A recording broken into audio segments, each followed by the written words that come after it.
In a healthy vascular system, oxygenated blood flows continuously to the extremities.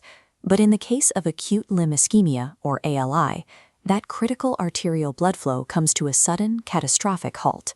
This is an immediate biological crisis.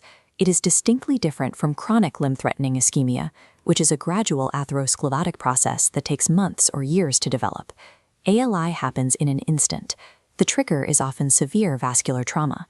A blunt impact or a penetrating injury can instantly disrupt blood flow and cause acute thrombosis, plugging the artery. Postoperative complications are another major cause. If an infrainguinal bypass performed with a prosthetic conduit fails, or a delayed thrombosis forms inside a popliteal stent, a patient with stable claudication can quickly convert into a severe amputation risk. Even severe venous disease can block arterial inflow. In an extreme form of deep venous thrombosis, known as phlegmasia ceruleum dolens, massive edema causes the leg to swell so severely that it physically chokes off the incoming arterial supply.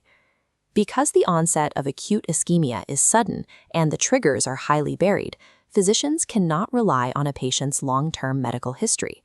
Recognizing the crisis relies entirely on immediate, bedside clinical observation.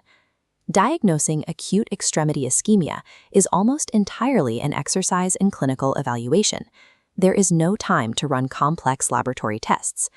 This infographic displays the 6 Ps, a classic diagnostic framework used by physicians to recognize severe vascular injury. The first 3 signs are pain, pallor, which is a distinct loss of color, and pulselessness, confirming the lack of arterial flow. The remaining 3 signs track nerve and temperature changes, paresthesia or numbness, paralysis, signaling a loss of motor function, and poikilothermia, meaning the extremity is abnormally cool to the touch. The presence of these specific hard findings confirms that oxygen delivery has ceased and severe tissue starvation is underway. The moment these clinical signs are confirmed, the patient is placed on a strict, uncompromising biological countdown. Every minute that passes dictates the likelihood of permanent disability. This countdown is known as the ischemic window. It is the precise biological timeline defining how long tissues can survive without oxygen before irreversible damage occurs. This anatomical timeline maps that decay. T=0 marks the exact moment of arterial occlusion, when cellular hypoxia first begins.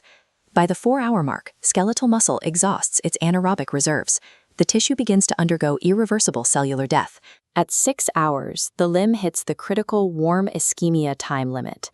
Past this threshold, the chances of functional recovery drop precipitously, and primary amputation must be strongly considered. For context, 6 hours is also generally considered the maximum period of anoxia compatible with the successful replantation of a severed upper or lower extremity. By the 8-hour mark, the peripheral nervous system undergoes complete, irreversible death. The nerve fibers dissolve. These rigid temporal thresholds mean the physician fights a mathematically predictable progression of tissue decay. Time, not just the clot itself, is the primary enemy. Because this timeline is so unforgiving, the clinical pathway for acute limb ischemia actively bypasses the standard rules of vascular medicine. In non-emergency scenarios, a CT angiography is the standard tool to precisely map out arterial blockages. But looking at this clinical decision tree, if a patient presents with severe ischemia, ordering a CT scan is an active hazard. The delay involved in transporting and scanning the patient pushes the tissue dangerously close to the 6-hour amputation threshold. The clinical mandate is direct.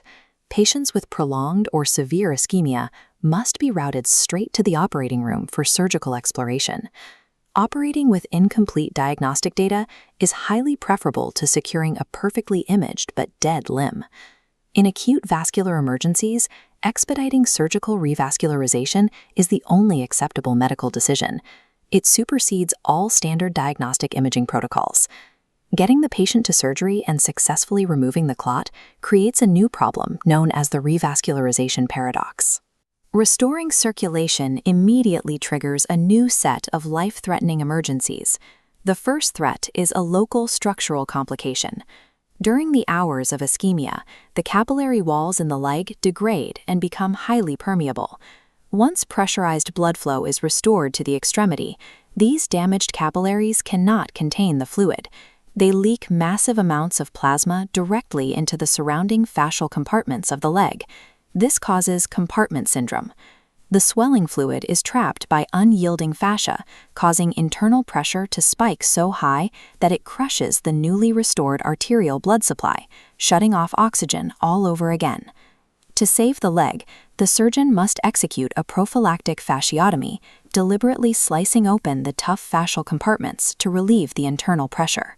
Failing to perform an adequate fasciotomy after restoring blood flow is the single most common cause of preventable limb loss in acute limb ischemia cases.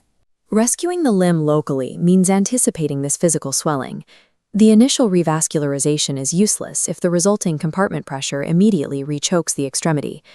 Restoring circulation shifts the danger from the leg itself to the entire systemic vascular network. While the leg was cut off from blood, the dying muscle acted as a closed reservoir, accumulating a massive payload of toxic byproducts. Revascularization flushes these byproducts into the main circulation, releasing a toxic triad. First is lactic acid, next is myoglobin, and massive amounts of intracellular potassium.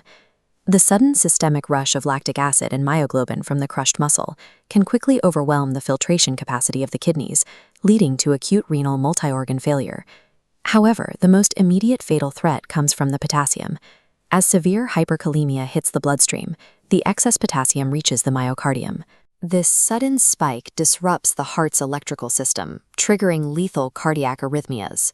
To counter this, physicians must immediately administer intravenous sodium bicarbonate. The sodium bicarbonate chemically alters the pH of the blood. This shift forces the deadly potassium back inside the cells and stabilizes the patient's heart rhythm. Success in these cases depends on a high-stakes biochemical tightrope walk. Physicians must balance the restoration of oxygen with the management of systemic toxins to ensure the cure for the limb doesn't become fatal for the patient.